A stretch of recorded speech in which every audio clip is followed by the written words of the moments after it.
We are bringing on a special guest. I think you're going to enjoy this. She has been on an incredibly, I would say, focused and just determined ride. You're going to get to hear the story from her as we explore everything that's happened in less than 2 years, if I've got my timelines correct. So, we're going to explore the story throughout the episode, and I hope you enjoy it. Welcome to the show, Stephanie Peretti. How's it going? Good. I'm excited to be here. Thank you for having me.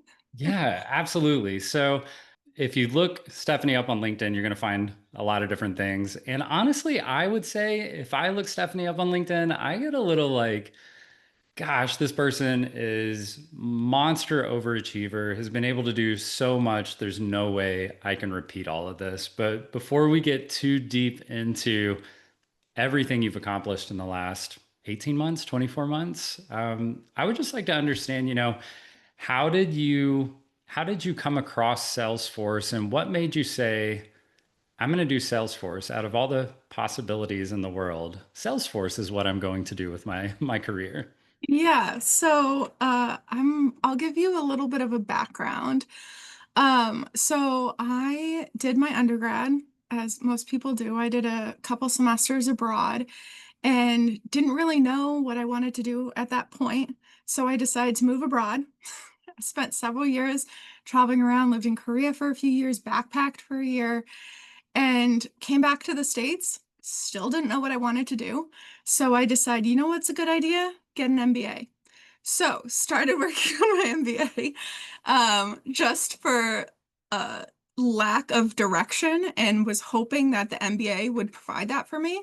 And in the process, I got really into personal finance, as one does. And I was reading every book I could find, listening to every podcast. I was down the rabbit hole. And then I heard someone called Bradley Rice on the Choose FI podcast. And I, to be honest, kind of wrote you off at first. I thought, I can't do this. I don't have a tech background. I can't be a developer because in my mind, I didn't understand what Salesforce was and I didn't understand the difference between the roles within Salesforce and just kind of wrote it off as I can't learn code. This is hard. And then a year and a half ago, I was home. I was sick. I was burnt out from the job that I had been working for many years.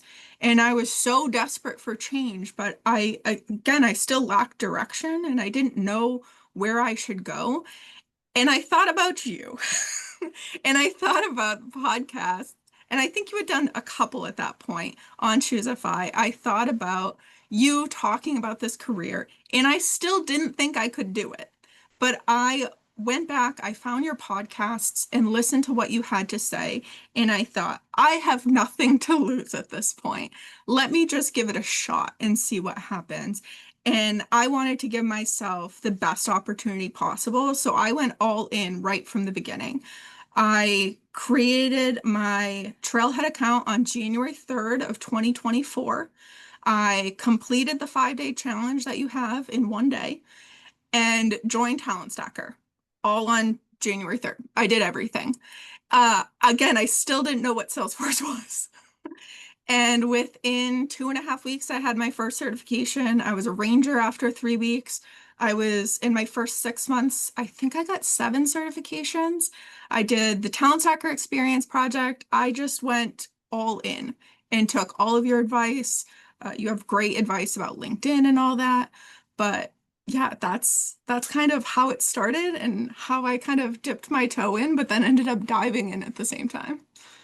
All right. So for anyone listening to this, obviously that's incredible, right? Like everything that you just laid out is, I mean, you said it so succinctly that you just move right through. You're at this point where there's some unsureness of where you're going to go with your Yeah. career, what you're going to do.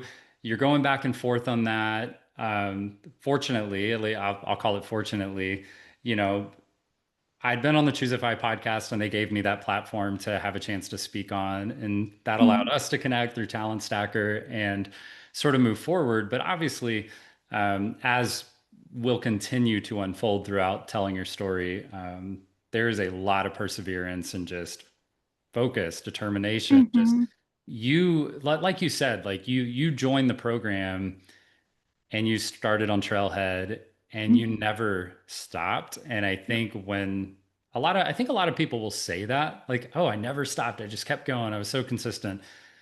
Just give it half an hour, guys. She never stopped. It's still going right now. I think, aren't you studying for a certification after Yeah, we hop off of this? I earned my 15th certification last week, Yeah. and I should have another cert or two by the end of the month, so we'll Yeah. see. So let's talk about that just for a moment. I don't want to make, Yeah, a whole show about certifications because right. I think you know my take on it, and anybody who I do. has heard my content Yeah, kind of knows my take. But my take is more geared towards people landing that first job, and I just try right. to make sure people are aware that, hey, like you don't have to have five Hmm. certifications or all, Right. they only go so far, especially when it goes to entry level job, getting that first job. Hmm. And most people going after that first job, they're just getting the certification as a means to an end. Like, yes, they Hmm. want to learn, but ultimately they want to get that paycheck and just know that they can actually get a job. So Right. kind of zooming out on that, you mentioned, I didn't write the number down, but I think you said what in that first year, how many certifications did your first 8 in the first year, 7 in the first 6 months, I eight in think. the first year? So I think some people hear that, right? Because for some people, they go, it takes me, let's associate certification aside, let's admin Hmm. certification. Like admin certification, that's going to take some people, if they're really dedicated. I remember like Anita Jones, right? Like she went all in. I think she was Hmm. unemployed at the time. And I think she got it in like maybe a month or two, something like that. Wow. And so that's fast. To me, that's Hmm. fast. And then Yes. for most people, you're talking dedicated study time, 3, 4 months, somewhere right in Hmm. there. If you can put in, maybe 10 hours a week, something like that. Hmm. So for you to say you got 8 certifications in the first year, how does that unfold? Like, how do you, Yeah. and you did so much, but just on the Hmm. certifications, you did so much beyond those. Um, Yeah. what was your strategy? What was your Hmm. structure? How do you move that quickly? And I think part of it for me is I'm going to make an assumption that you were coming off that, college, the MBA, like you had study structures, whatever it was. But I'd just like to hear Hmm. your take. Like, how do you get 8 certifications in year one when some people struggle to Yeah. get one? So when I first started, I thought admin was like the certification, like what you say. But then I heard you talking about the associate certification, which has since been renamed.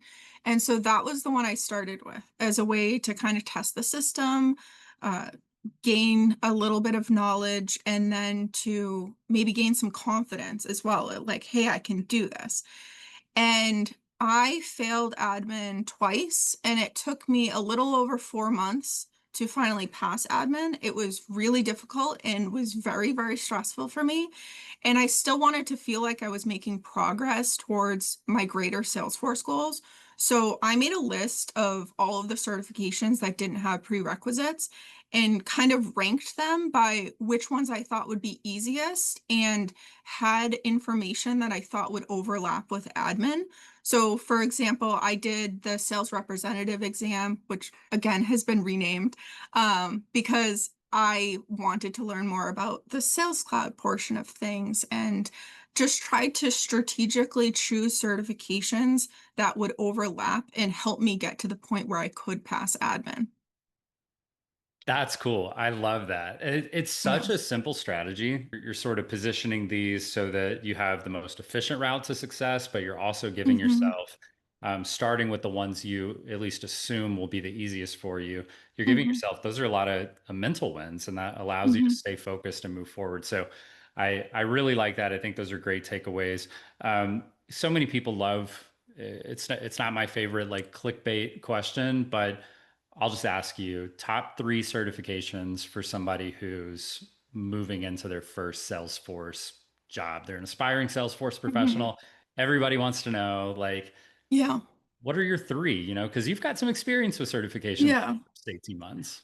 So I think it depends on what field you want to go into. Okay.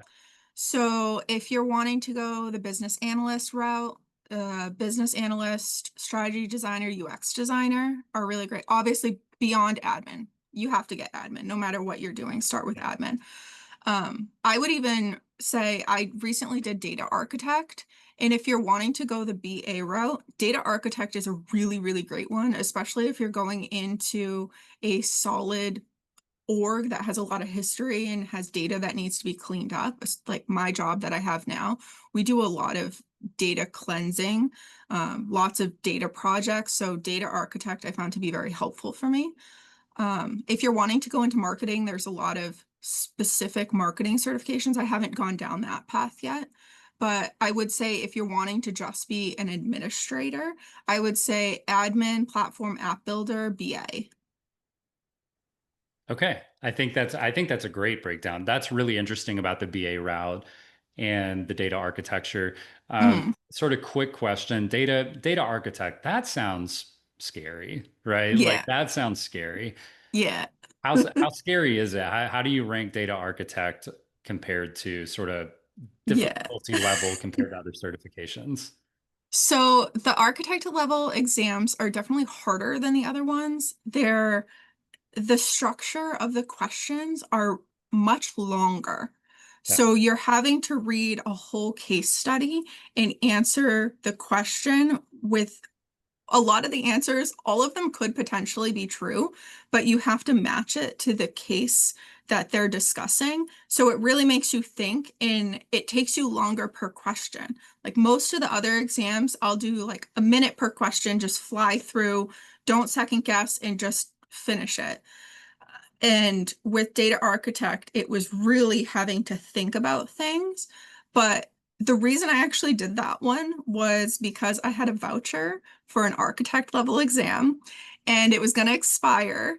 And looking through the architect level exams, that one felt like it was more aligned with my, at the time, current knowledge. And it felt like it wouldn't be as big of a stretch for me to start with that one. And I felt going through the studying and then passing the certification, I felt like I made the right decision. It felt very natural. I like that. So you've got this theme with your certification study sort of strategy that you're going after the ones that align with sort of where you are, what Hmm. your strengths are, and kind of where you want to take your career. And I know a lot of Exactly. people, I hope a lot of people say that. Like, I think some people go after certifications just for stacking them, right? Just for getting Hmm. as many, collecting them. I think being thoughtful, like you're talking about, like Hmm. which certification, number one, are you going to be able to accomplish without, really struggling and maybe, having some mental losses there, like if you Hmm. beat yourself up a few times. And I love that you're taking that approach of coupling, what am I going to be able to move into and scaffold into that content area Hmm. to, what is going to take me forward in my career and the specific direction I'm trying to go. I think that's all fantastic advice. And I just want to Hmm. reiterate that, I think you mentioned you have 15 certifications, 8 certifications in your first year. But I just want to reiterate, you failed the admin exam twice, right? So, I Yeah. mean, it's not like you're just an expert, perfect exam taker, that you're just never failing. Everything comes absolutely easy to you. Like there's a transition period. And I Yeah. love that because I know so many people who have failed the admin exam or they're afraid they're going to fail it. And then what does that mean for the future of your career? Can you even do this? And I think, right, you're the poster child of like, can you do this? Like Yeah. you can do a lot more than the admin certification. Yeah. And I will Yeah. say, I have actually I failed 6 exams at Okay. this point. So admin wasn't the only one I failed. I failed multiple other exams and it's not easy. Like I've definitely cried about failing exams before. Um, but for me, certifications and going down all these different learning paths, it came out of some serious, serious imposter syndrome and Mm. feeling like I can't do this. And even after I had admin, even after I did the experience project, I still had this immense imposter syndrome that I have this entry level knowledge at the moment, but am I going to be a burden on my team? Am I going to get into a role and just freak out because I can't do this. So I just wanted to keep studying, keep growing with my knowledge so that I could contribute more on a team. And so now that I am working, a lot of the certifications I'm working on are things that will help me at work. So data architect helps with a lot of the projects that I have at work. And I did Service Cloud, for example. I'm on the Sales Cloud team, but we do have a Service Cloud team, and I kind of wanted to understand what they're doing over there. Yeah. Um, yeah. That's awesome. Okay, great. So let's zoom out a little bit. We went in on certifications a little bit. I think that's amazing. Hmm. Just perspective on Hmm. at least that angle of your journey.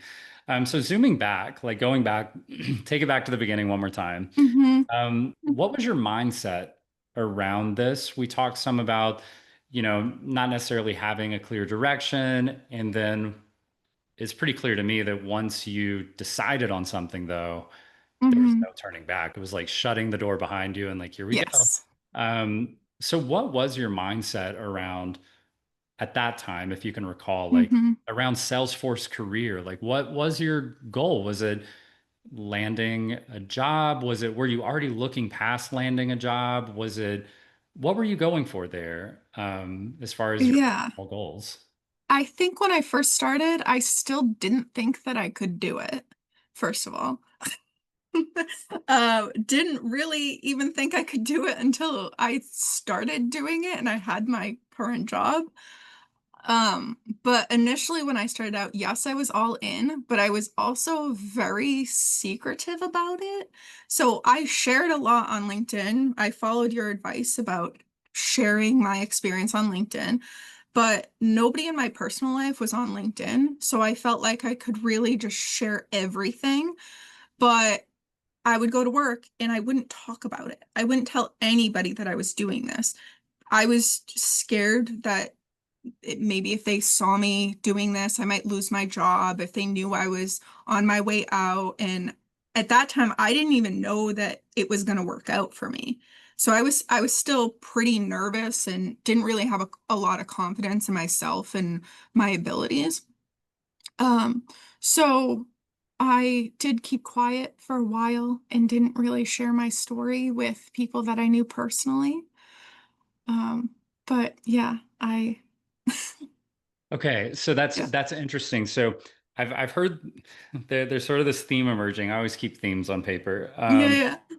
And you know this, so this isn't news to you, but I've heard a few times like you were listening to the Choosify podcast, you wrote it off at first, and part of the reason for that is because there's sort of this preconceived notion that a tech job is going to require coding or programming, Mhm. and you had already told yourself at that point, I can't code, I can't learn that, that's going to be hard. Right. And then you've mentioned the term imposter syndrome a few times, right? Like even Hmm. after getting these certifications, even after landing the job, am I going to, have something in front of me at work and I'm not going to be able to do it, and I'm just going to have a meltdown or whatever it is, or I'm going to fail my team or whatever. Right.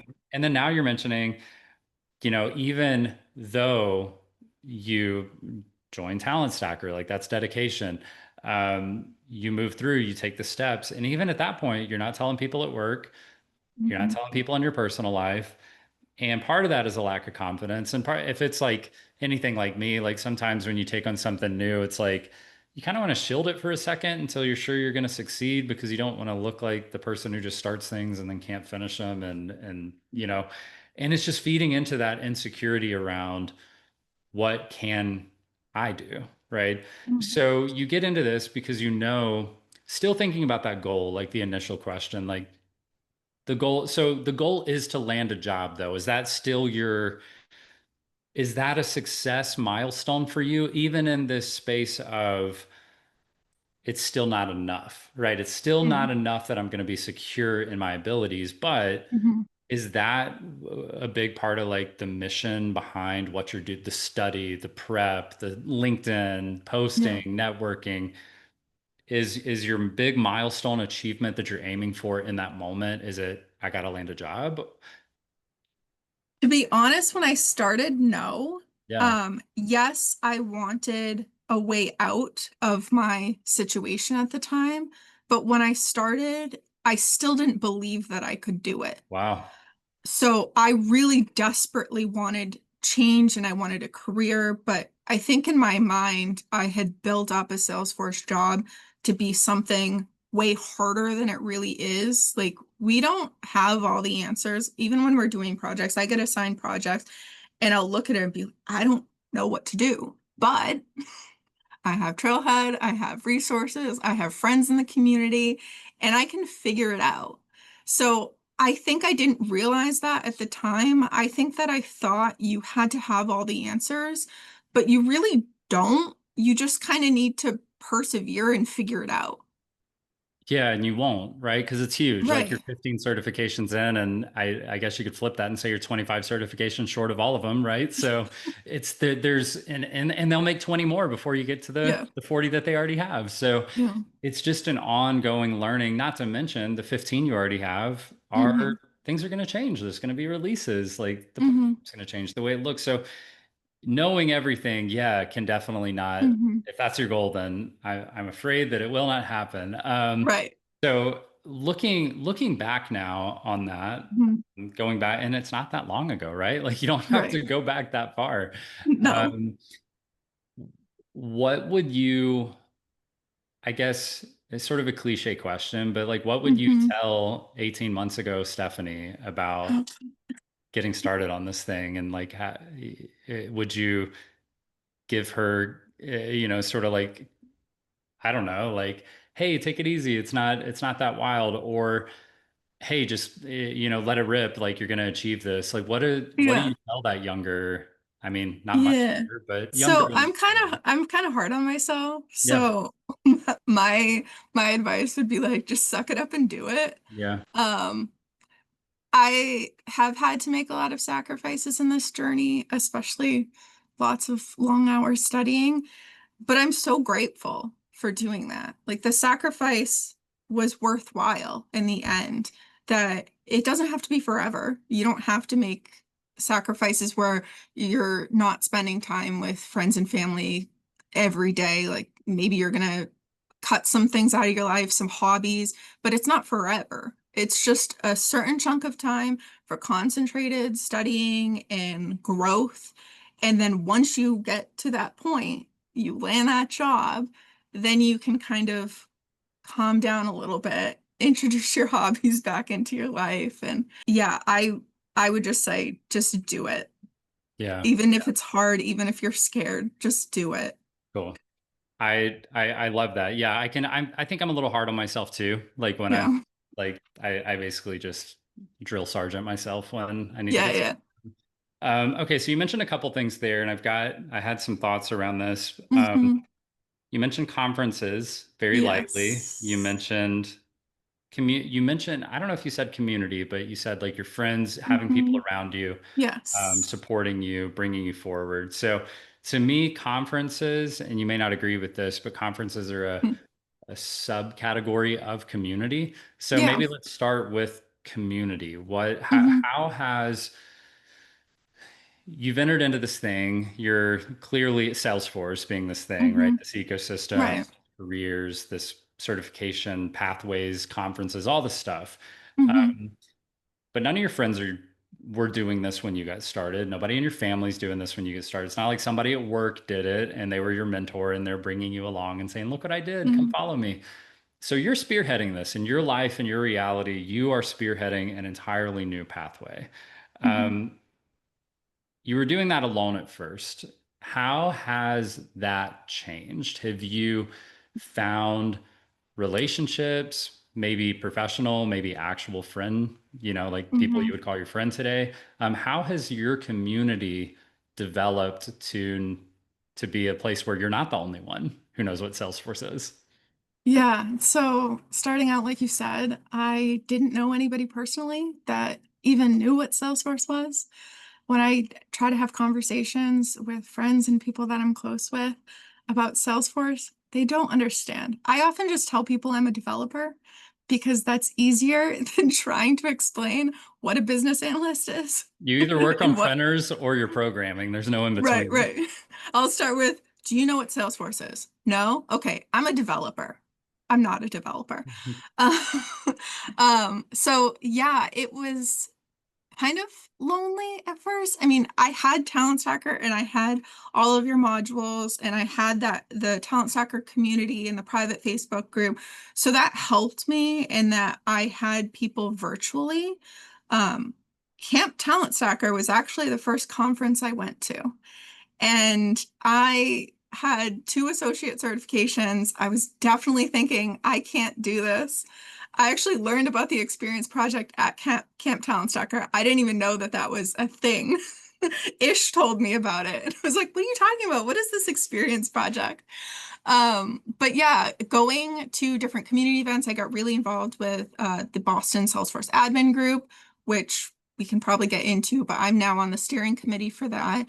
I have gone to a bunch of world tours in Boston and New York. I went to Dreamforce last year, obviously going again this year in a different context. But yeah, and at Dreamforce, for example, I met somebody who wanted to start the Boston Slack community group. And she reached out to me and asked if I wanted to do it with her. And I thought it was a great opportunity. So I'm also a community group leader. So it started slowly with just going to events and meeting people in person and getting to talk to them about their stories. Really incredible, inspiring people in this space who they're MVPs and they have golden hoodies, and I can call them friends. Like it's so crazy that like I can just text my friends on the phone and they're really, really awesome, incredible people in this space that want to help you. And to me, that has been so great. Yeah. Yeah. I would agree. I don't think I could say it any better than you just said it. And just that, yeah, it's professional. Yeah, we've got this thing in common, which is like the Salesforce ecosystem, whether it's Mm, creators or, influencer types, or like you said, like directors of companies or owners of companies, or the people doing the professionals or the consultants, just the people doing the work. So there's so much to it. And to your point, you had that virtual community, and that's one layer. And I think for some people, the virtual community is like a saving grace. It's like, because you would never yeah. catch them dead at a live event because that would be too much. But I think for other people, like kind of the way you're explaining it, those live events are everything. There's Dreamforce, there's Hmm. Dream events. Like you said, like we got to go hang out at Camp Talent Stacker and Mm, spend the week like roasting marshmallows and doing our thing. So it's, I think there's a lot out there. And to your point, going now into steering committee for the Boston Community Group, like now mm, that's your local community. And you kind of probably, if you're like most people, you kind of feel this tie to your local area. And now you have an even tighter tie to your local area hmm. and the people in your local community. And that reaches beyond Salesforce, right? That's not just about Salesforce, that's about Boston. That's about enabling friends and people that you're calling friends now, and you can text them or you can DM them or whatever Hmm. you want to do. It just blows everything wide open. And I sort of think of, I have a hard time explaining community because I think if you haven't experienced it yet, it's Hmm. hard to understand the way it feels because I don't like using community like it's a tool, but it Hmm. is, but it's more than Right. that. Like it's not just a practice exam that you get to use to level yourself up. But it will level you up, but you level other people up. And it's much bigger than everybody just pushing and pulling. It becomes part of your life. And I think you've really leaned into that. So you got into conferences a little bit there. Hmm. From my outside perspective, you go to a lot of conferences. I don't know how you feel, but I'd love to hear you had a pretty clear strategy with the way you handle certifications. How do you think about conferences when you pick which one you're going to go to next or which ones Yeah. aren't you going to go to? So when I first started, I started going to conferences. Um, Honestly, I know you're not big into conferences, but I feel like you influenced me and the videos that you make to go to more conferences because you had talked about the importance of networking and putting yourself out there and getting involved with the community. So I saw conferences as a really great way to one, learn what's new in Salesforce or uh, like new techniques, things that I should be doing. Mostly I get inspired by the people that I meet and find new direction and motivation. But going initially was to put myself out there and meet more people in the community. Now it's different. I still enjoy going. I have so many friends that go to conferences, and now that I'm starting to accept opportunities to speak at conferences, which is still so scary to me, um, it's a different opportunity to put myself out there and share my experiences with people.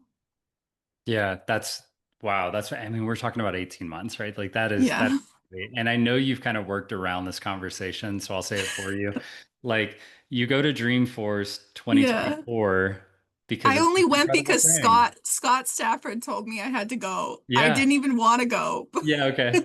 And then 2025 Dream, and for anyone who doesn't know what Dreamforce is, like it's the it's just the ultimate of Salesforce live events. It's actually put on by Salesforce. It's in downtown San Francisco. You basically take over the main street in San Mhm. Francisco. It is, So much fun. it's the place. There's so much energy.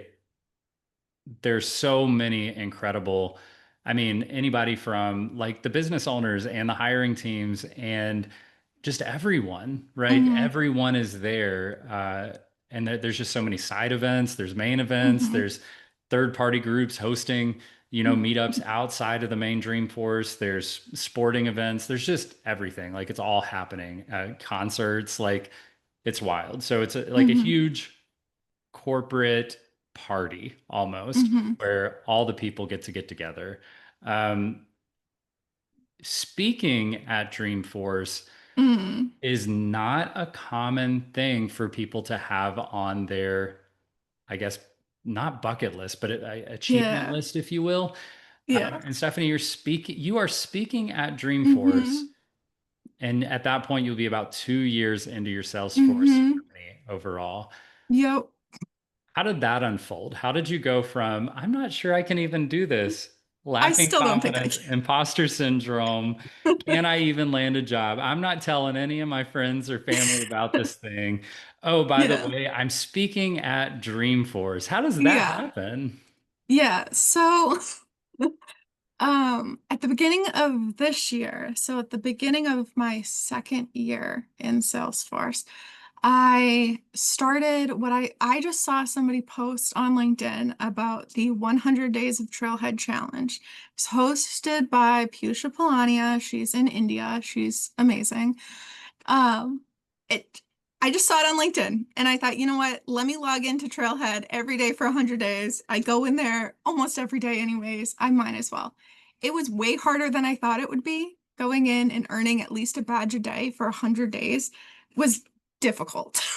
But I did it and I was one of the top people in the challenge, which I don't know if that surprises you. Of I course it think, you know, does. Yes, I'm a of course raging you are. overachiever, so of course.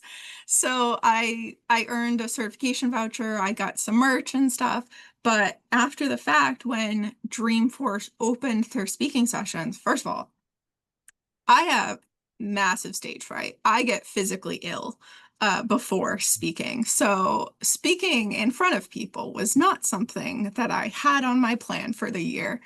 But she reached out and asked if I wanted to do a session with her where she was talking about her experience as somebody leading the program. I was a participant, and we would both be talking about how we transitioned into a Salesforce role from non-tech backgrounds.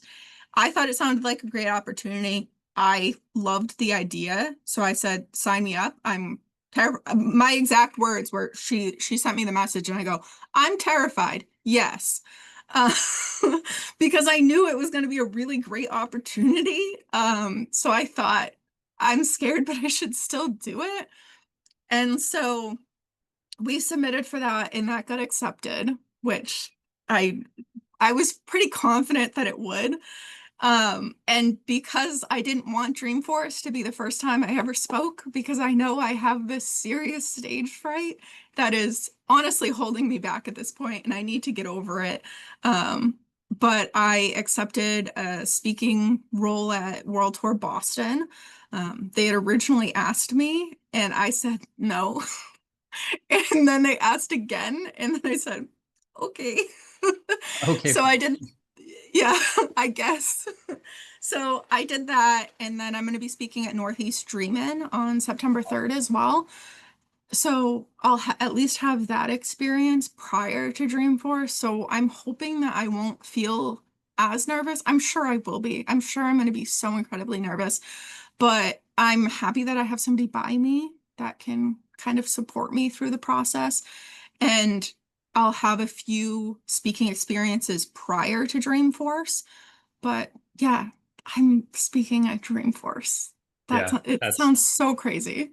that it is pretty crazy. I'll put it out there. It's pretty crazy. All right, so I think now sort of stepping back, like Mhm. we went into your sort of your mindset around moving into this career path. We talked about certifications. Now we've talked some Mhm. about community and conferences, and I think for anyone listening, like we're basically blueprinting out, the thoughts and the Mhm. mindset and the processes around. We're not just talking about landing a job. Like this is immense success rapidly, but I think it highlights also the potential. A lot of people Mhm. talk about, or at least there's been this theme that like, oh, the energy around tech is dead, or the opportunities around tech is not what it used to be. And I agree. 2020 to 2022 was a wild time. And I don't want to have another. Honestly, it's funny because I think if you ask other business owners in the ecosystem, they would say, "Man, take us back there." But I don't really agree with that because I don't the reason we had that hype period was because something horrible was going on in the world that created that space, that boom of remote, that boom of everybody go home, that boom of technology that occurred. And if that's what has to happen for us to have that boom, then I don't ever want to have it again. So to me, we're in a normalized period. It's not sad because it's you can't land a job by tripping and falling like you could in 21. It's it's excellent because somebody like Stephanie has the listen to this story. This is 2024 into 2025. That if you go look, that is when people would say this is just a dry spell in the tech space. And I just don't know how you can say that and then hear this and see how much opportunity there is if you get out there and you put yourself forward like that. So I just want to, take people who are thinking those limited thoughts, right? Those limited thoughts that say, I can't do this because. And if you give up, if you think you're great and then you say, I can't do this because tech, I can't do this because economy, I can't do this because the government did this, goodness gracious, like we got to move past that stuff and take steps forward for ourselves. One thing I have noted here, I saw it in a LinkedIn post. I don't think you maybe you have in other spots talked about this, but I saw a little excerpt that said you'd gotten a lot of criticism. What is that? If you don't mind talking about it, what is that around? How has that impacted Yeah. your mindset in this? Yeah. Yeah, that's interesting that you picked that up. I don't know if I talk about that a lot, but yeah. Um, so I definitely, again, like we said, don't have a ton of confidence in myself, and especially starting out, had a lot of imposter syndrome. And part of me being secretive early on and not wanting to share my successes was knowing that I didn't necessarily always have people in my corner cheering me on. So there have definitely been people who don't really understand. And I mean, to their credit, it's not like I can really explain Salesforce very well to somebody who doesn't even know what a CRM is. So getting criticism from people who think I'm maybe making a bad decision and going all in on something that they can't even understand. I know that it's coming from a loving place that they care about me, Mhm, mhm. but it's still hard when I'm really excited about something and somebody wants to just like be realistic with me.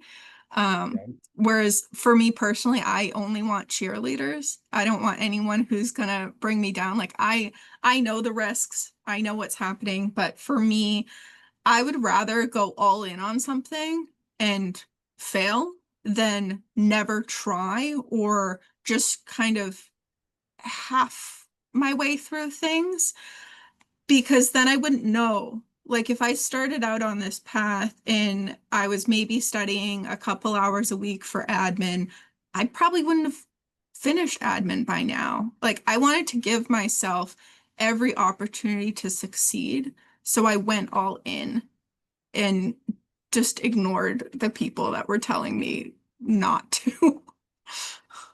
That is so, again, it's cliche. That's really powerful. I don't know if you realize that. Mm, The number of emails, DMs, I got an email from a lady this week. Yeah, this week. mhm, And she said that basically that exact thing. She's surround her fan, and she didn't say it, she didn't feel, I don't think she feels it in a negative way. She basically said, I can only spend so much time and energy on this because the people around me think it's a waste of time.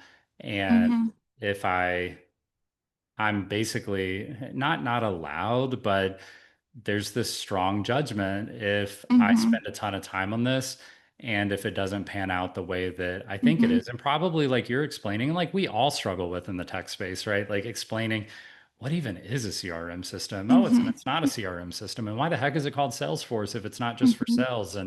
And it's just it's a lot to try to explain. And you're right, as we kind of wrap our minds around it and we get into it, and then we see all this mhm. energy around it, and we know there's possibility and we know there's potential. But then if Yeah. you read a couple forums or you hear a couple people who don't really know much about it and they tell you about a news headline, then suddenly you start to feel even more imposter syndrome around whether or not Mhm, you can do something. Um, I love what you said though. You said that I would rather, well, I'll paraphrase. You said basically that you'd rather try to do big things and fail than never try to do anything at all. And I think mhm, that's it. Like that puts a bow on it. Like mhm, if you're hearing this and you're feeling insecure about the potential, then so what if you fail? Like, wouldn't you rather fail and try stuff mhm, than never try anything? Like, give it a shot. Um, on that note, we kind of transition in. I've got another note here. I mhm, also know, yeah, you'll notice I pick up on different things. I picked up on the criticism stuff because I get a fair amount of criticism, and mhm. unfortunately, for me, it's still something I'm working on. I hear it louder than I hear people appreciate me, and Yeah. it's not where I should be, but it's where Mhm. I am. And Right. so when someone criticizes me, I hear that a lot louder than I hear someone thank me. So when you Mhm. said, you know, you picked up some criticism, it's like, gosh, like that stands out to me, you Mm. know, because I know what it can do to the Yeah. mental impact of what that can do. Yeah. You went on to say that I saw in a post again. I do spend a fair amount of time on LinkedIn. No way. Yeah, believe it or not. You? Me? Yeah, a little, a little. I've got this app. You said anyone can do this, and Mhm. yeah, talking about criticism, I have been destroyed for having a slogan Salesforce for everyone, right? For everyone. It's not for everyone, not It for is. anyone. Um, I agree. It most certainly is. It's not, I don't mean to say that everyone should do this, but they can. Mhm. But I would like to hear from you after, Mhm. I mean, this is fresh for you. You're still in it, even though you've had so Yeah. much success. Anyone can do this. What are are there any characteristics of a person who leans towards being able to do this more? it just comes more naturally to them. And I don't mean Mm, it can be like technical. Oh, they're just sharp with computers. And I think that's what people want to mm, hear is like, oh, I'm really good with computers and I've always loved technology. I don't think that's what it is. I think it's a different combination of traits. From my perspective, it has more to do with like your one thing is like your ability to focus up is what I call it. mm, I think some people just don't.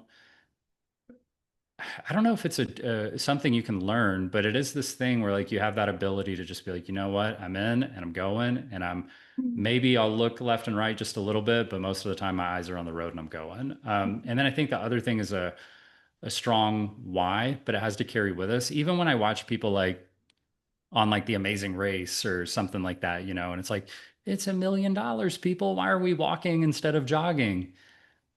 And it's because at some point, like in reality, like $1 million isn't even enough, like to stay focused and to stay driven. So the why, even $1 million isn't a big enough why in most cases. So, what are your thoughts there? Like, what is the type of person that if we say anyone can do this, and I agree with you, yeah. is there a certain type of person who is going to favor better if they at least they get in the right headspace or Yeah. they So I don't think it has anything to do with technical ability.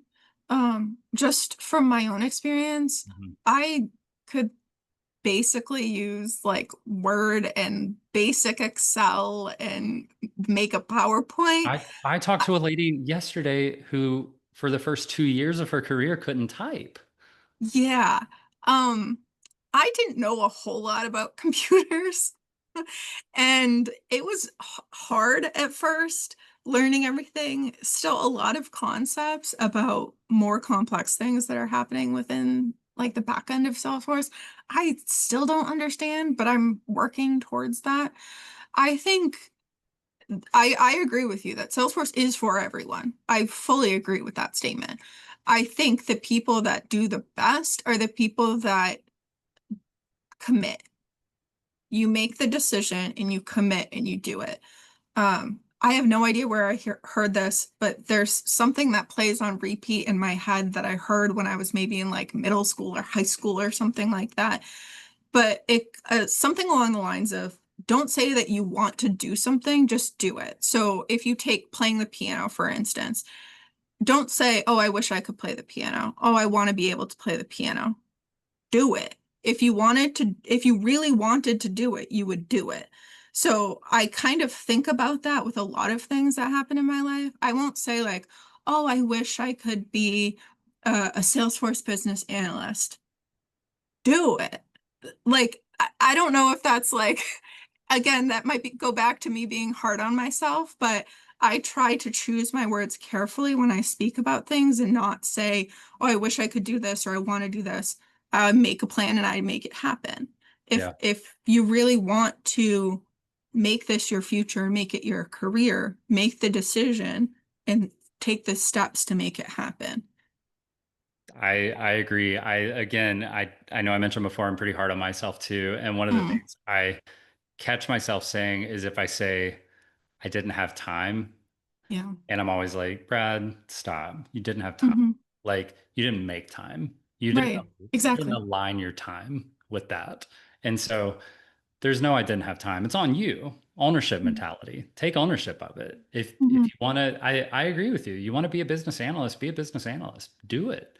But if you're not going to align the time, then at least be real with yourself and say, I'm choosing not to do this. I am choosing not to. It's not that I can't. It's Hmm. not that anyone else is stopping me. I am choosing not to do this. And that's Hmm. okay too. But do what you want to do. If you say you want to do it, then take action, right? Hmm. Um, all right. So I think that's a lot. I think that's an incredible amount of, to me, I mean, I'm motivated. It's like, go do whatever you Hmm. want to do, right? And Right. I think there's been some incredible insights in this and sort of your mindset. So the last thing I'll ask you, Hmm. unless there's anything you want to add, is aspiring Salesforce professionals. I think the last thing you just talked about is pretty darn good motivation. Is there anything else you would say for aspiring Salesforce professionals? The people saying, I want to be a Salesforce administrator. I want to be that person who gets the 5 certifications. I want to go to Dreamforce one day and actually feel like I'm part of this space. Like, what advice do you have for the people who are they're currently just listening to a video, right? Or Yeah. so how do we go from listening to this to what's our advice for those individuals? Like, I'm listening, I'm Yeah. here, I'm aware. What do I do now?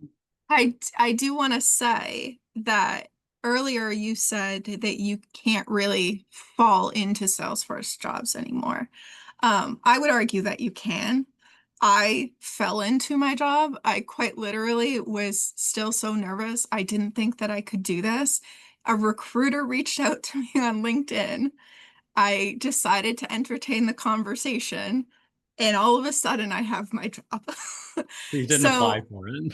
no, I And didn't. that's I didn't apply. I didn't 2024. apply for any jobs. I didn't apply for It, any jobs, and it this is your found me. story. One of the bits of advice that I heard you say early on, Brad, was don't just share the successes, share the journey that led up to it, which is hard for me. I only want to share the successes. I don't want to share all of the stumbles along the way, but having that proven track record where you're going to apply for a job and your recruiter, your hiring manager can see that you have a whole history of dedication to Salesforce, a passion for learning and continued education. I think that's a really, really great way to make it clear your intentions. Um, but yeah, I would really say connecting with the community. Don't make Salesforce a secret. I know I said I did. I would say like be loud and proud about it. Put it all over your LinkedIn. Make it so clear your intentions and the path that you want to go down. Wow, that's great advice. I stemmed another question because I just need your Yes. take on this. Yes. 2025, Hmm. their opportunity for new people in the Salesforce ecosystem. Absolutely. I think that there is space for everybody, and I feel like my story is proof of that, that I came into this ecosystem and it felt very well established. And there's all these incredible people that are doing incredible things in this space, but there's still room for me too. I'm a Slack community group leader. I'm on the steering committee for the Boston Salesforce admin group. Things that I never thought would happen, but I got asked to do them. I didn't ask to do it. They reached out to me because I was so active in the community. And I think that just showing up is enough. Just go to the events and put yourself out there and make those connections, and people will remember you. Wow. Okay. Excellent. I think you're right. Just showing up is enough. I think your story is, like you said, your story, it's not nuance. It's what happens when you show up and you focus and you say, I don't want to do this. I'm doing this. And there's a difference in that mindset. Right. Well, thank you so much for being on the Yes, show and spending absolutely. time with me when you could be off studying for certification number 16. So thank you so much. And I truly cannot wait to see where you are 6 months, 12 months from now. It's going to be wild. Thank you so much for having me.